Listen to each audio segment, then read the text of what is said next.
My Mamunyana, Emma Makwaba, Ediba XTV, so non-sia abo, non-sia bremocassie, and Emraso Amede, Brewo, and na quada, and they are sanabo some no day chat or cry. Ewa film pimye ni edunumi no emo en sama hodo amede bra ene anope edosu ye ankasa ne dima kwete bia obeti ene se omapani abedi chire ahaji Dr. Mamudu Bawumia de atodwa se aban we waria taso paso obehwe ahwe se eye ayaresa bia hodo bebi ayeji ayarehwe no ombesiesie ne nyema hodo omuhia no etimi ede amawomo sanso ena obekai se acherechefo kabomuko womu de aba betodwa mrebi etwe mo samuhia kola womu condition of service no cost of living allowance no womu ehia aban no ahwe se wobema mo 15% enu ada aba betodwa ese yade omukola no se die akobia account ma enya asemgeto enu ntino machibedweni owo eye odan abaton pesoaso e de atodwa se abeyi hu behia pa so wo fasida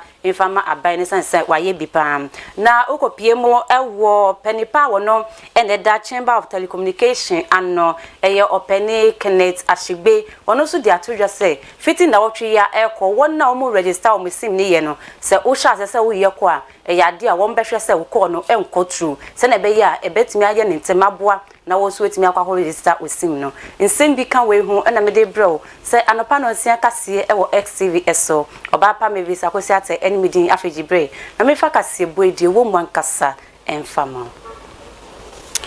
Wamampeni abedieche ahaji Dr. Mamudu Bawumia wode atodwa ese abaywe waria taso paso obehwe ama ayaresa bia hodo akadia hodo a womu ehia no womonsa etimi eka sa obepie mu ewo omaiga ne mu a eba ne ye health system na oho bebre ewo honum ebi wo honum a empa ayarefo ebedaso ebi eniho ebi wo ho nso a enu a womu ebenum ebi wo nso a ifidi ahodo a ombetimi edi aye adwuma no ebi eniho na wokopie mu ewo nkro nketenkete ne pomudia bia yankasa ayaresa bia ewo no enya dia womu enye bi afenso no ebi wo ho nso a eye a doctor for ne nurses for no womu suba ne womu ni ye bia ya womu dedi edi che patients no eye anache se ekwakoye ohaw kese pa ne senti no womampani abediechi ahaji Dr. Mamudu Bawumia wokopie mu ewo abra eye Medical and Dental Council for womu edi womu 50th anniversary no eno womampani abediechi ahaji Dr. Mamudu Bawumia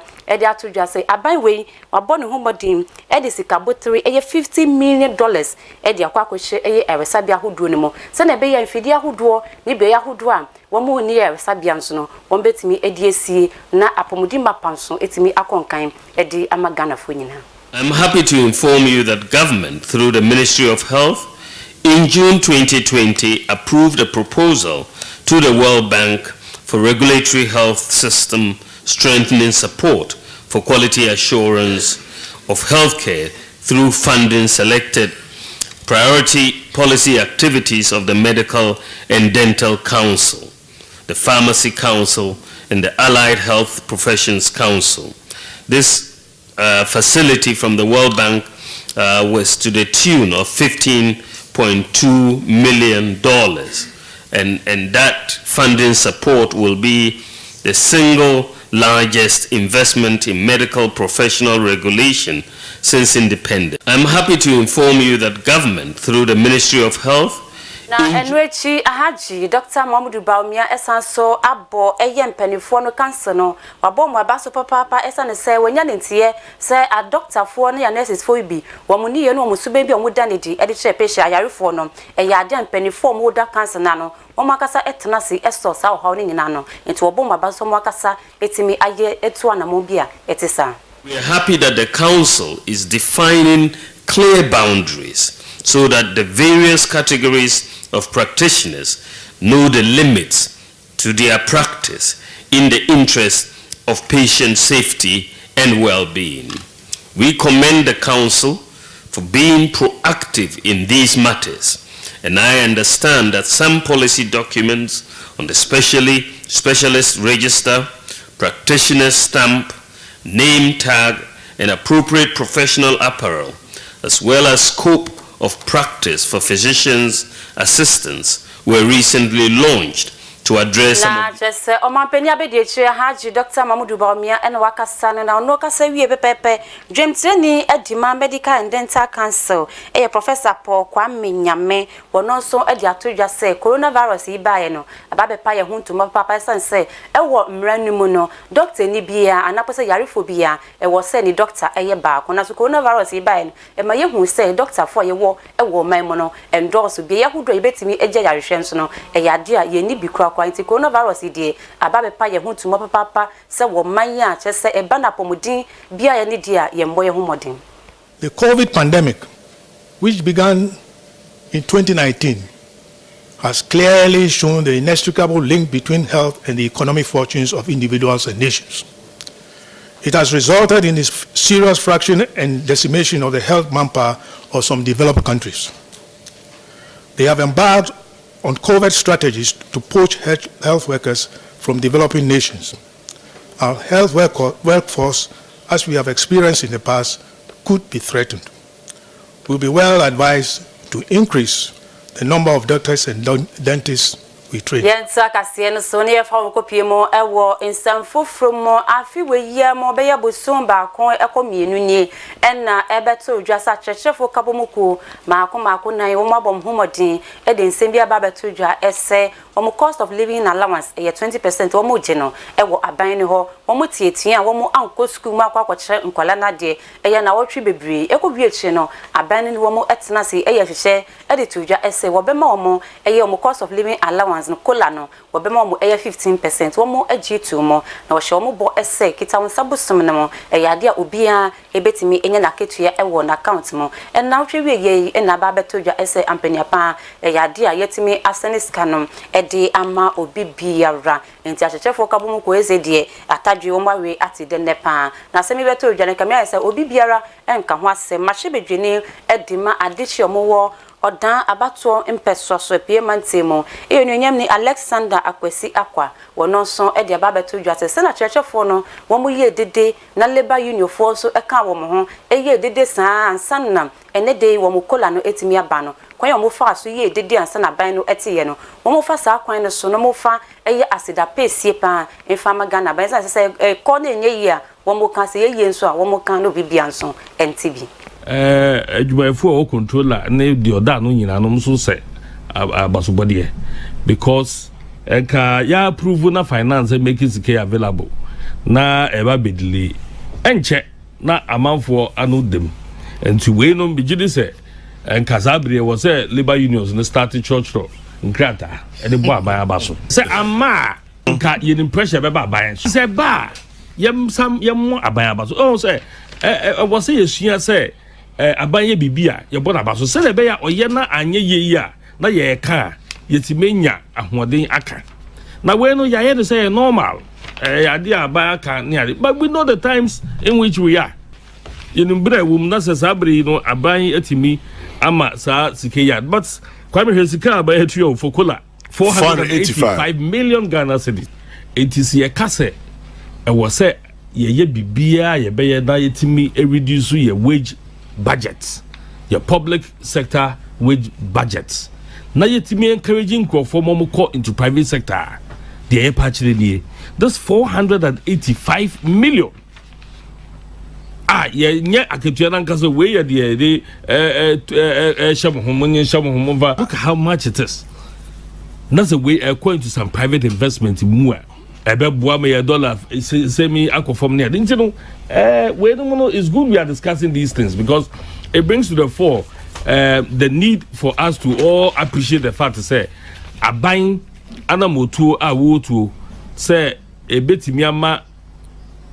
mabun ene mrantie ape womom nsan wadwuma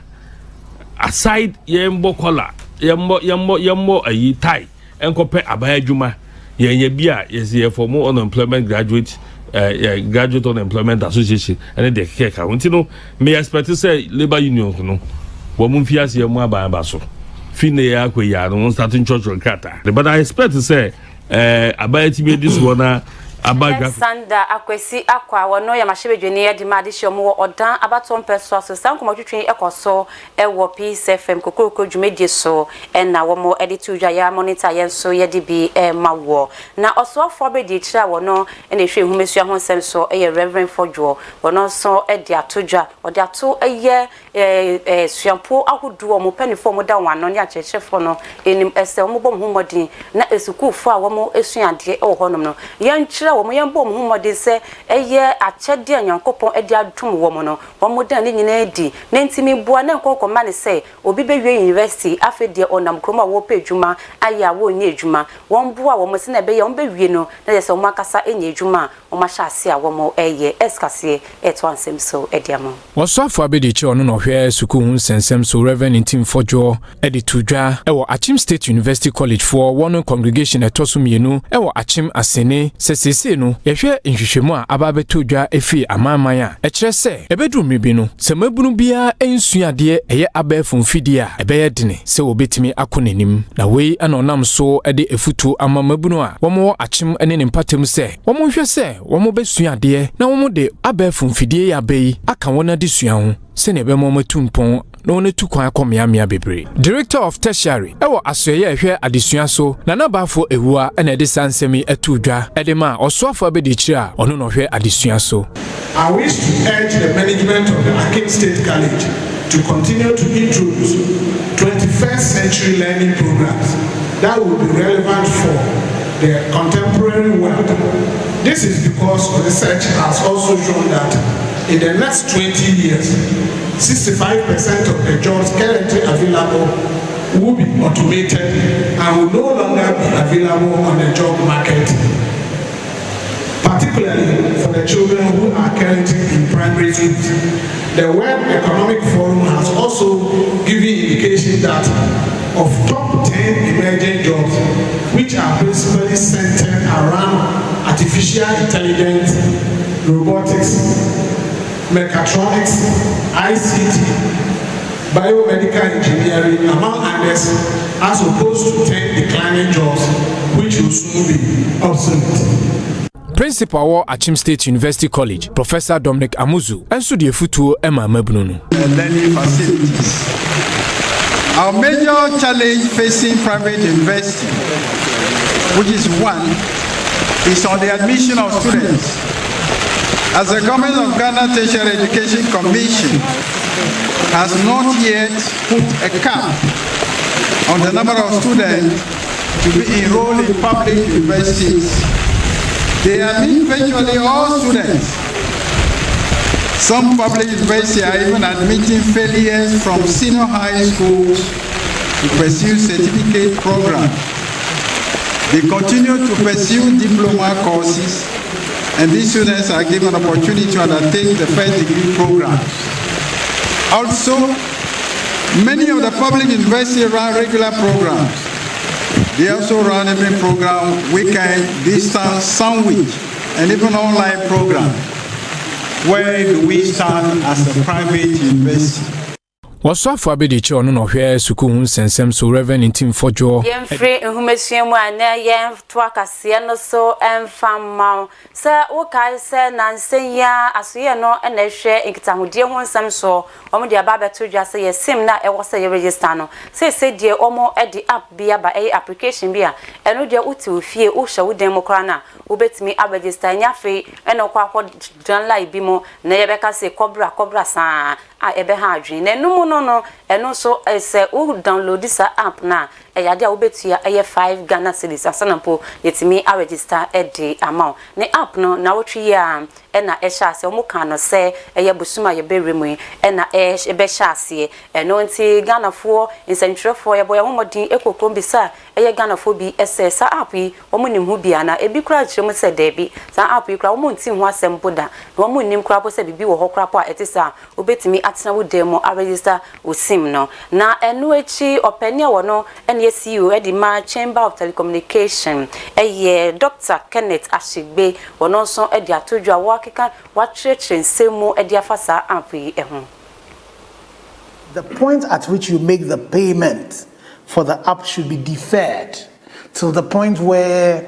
you have done everything. So you've done the likeness test, you've taken your biometrics, everything is entered, and they are sure that the registration is completed. Then at that point, they should ask you to pay. So by the time you make payment, then you actually have done the registration. There's a tendency that there could be some technical faults and all of that, and then you would have paid. This app is not only for Ghana. In Ghana, you have a lot more Android devices, but when you go into some other jurisdictions that Ghanaians are, a lot of the people use iOS. So, and which technical experts for being so ometimi akasa womonso atchurch munyema hodo mudu omani eto ho no omo etimi hu ye efasa app we ehun. If you use the NFC, what it does is that it will extract every data from the Ghana card so that it could have pushed it through your system and you go through the process and do your registration. So this one, you don't need to go back to any telecommunication again. This is the self-registration app. So as soon as you're done, it tells you that your registration is successful. When you make payment and you start the whole process and there's a crash on the system or the system failed at a point, it means you've lost your money. I was expecting that it will credit your account, but it doesn't. But you and I know that when you're doing an online payment and everything, it is when you are getting to the latter part. You look at the numbers, for instance, a week or two to the end of that deadline, we're doing around 10,000, over 10,000 registration a day. And the figures that I've just gotten from my biometric and technology department, we are doing just about 4,000 now. We still have one clear month to the end of that deadline. And at this point, no one no technical expert for be a woman so abom homo de omodi womuni ato hodi afasa application ya ye de aba obetimi atena wo dem e da register no no mo so metimi achechi mo ho ahodo a esanso ewo ho na ye gusara ejina eye nkita hodie ho nsam yeso a eye CEO a edima Ghana Chamber of Telecommunication eye Dr. Kenneth Ashigbe wasanso ede atodwa ese ebepem ne Ghana fo bi aye omadwem se wo musim no enya de omba be register na asotwe a ye betimi ede omo NSS wo fa phone no na wo hwa asese wo ye call fiti na wo twe ya eya de wo call no enkotu enya de ebekotu wo be try sa enya de ebeko so bi fra wo de ebeba wo be ye wo sa kopem say wo be kon wa register wo sim no. We need to find a way in which we prompt, customers who have the Ghana card, who have the ability to register, but who are still not doing so, to be able to do that. But we need to separate them from those who cannot. And I'm sure in the coming days, we are going to see some measures, as the minister had said, which might include that maybe when you want to make a call, you will not be able to make the call, for some time. And then you'll be told that to be able to make this call, go and do your SIM registration, but you'll be able to receive calls. And then maybe as it goes along, it will become a lot more punitive. There's engagement going on between us and the NCA to look at the technical feasibilities of all of that. You had about 235,000 people registering, and then as at the 20th, you only have about 5,800, 20th of August, 5,800 people registering. These are people who still have Ghana cards. You don't need a self-registration app to be able to do that. If you walk to any of the telcos, you walk to anywhere you see SIM registration being done here, it will take you just a few minutes for the registration. And no penny power no and a Ghana Chamber of Telecommunication and no a Dr. Kenneth Ashigbe and waiting me at show me to register with SIM near dear. You don't buy still can send the corner enco. Copim say one cassa register. On back say answer no betting my yes our call we a duke register with SIM no into way the emotion ye na and tokobia and fan if you want call girlfriend no you say me friend no ama ye one cassa with no and I ain't me uncle. Yen talk as any say near for call a JDMO na a JD4 be etime a de photo e de ama wo mo yonko no JD4 essay o man no emu ayedin ye nyina ye nim say o man no emu ayedin papa nanso edwadifo bi e ya abro ne beyi ene ha mo ne nyina ene se wokoto ne ma na no ba bebetum bum owi a na wasanso adan ne ho nwa na ba beka say aban we o mbo ne ho modin o man no mu ayedin wo de futu ama mo say wo mo jesa so ban na emboa ye se wo man say o mu so man mu ayedin but me yem fe ho nto poison na aban bia so say nyet mi bua aban no ne se no ma ne ye ton akakra bi beto ne da to so esa me sika sema de kra betimi agida because da bia ye to no mam na me sika sema de e kosoro enti ani a de tonfo ni nyina wo se nyina hu se ye ni ani ye de abo ye hu ye nwia mo na abusanfo bia beto ade ni bi enti no mo ne kofa ba ye nti so mfa emfaso ne enwu so bebre ye ntete so se bia obi a betimi ato bia enwia ho nche na o man so betimi atu mpon me fa bibia ansha aban no ye ni aye mo aboye hu se ye ni aye nipa na Ghana fo ni anse esuban a aban ntimi nya hwe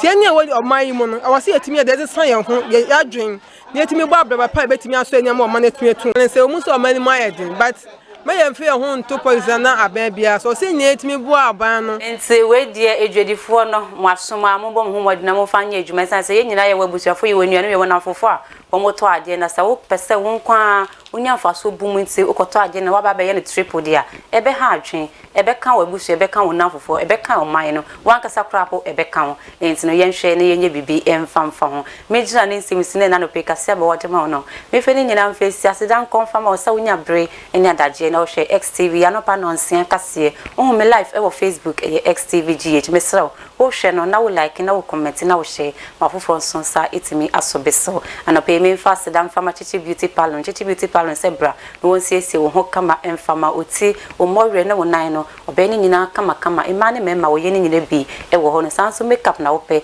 wo kwakoye wedding outdoor engagement program bi o kwakoye o po bi siesie wo ho kama pa dia ma no chichi beauty parlor se wo poko ase festos adon plaza building no second floor ho na wo be hun anampo se wo de frɛ no baby wo bi obeba ho aba be siesie ho kama pa e dia ma frɛ no e wo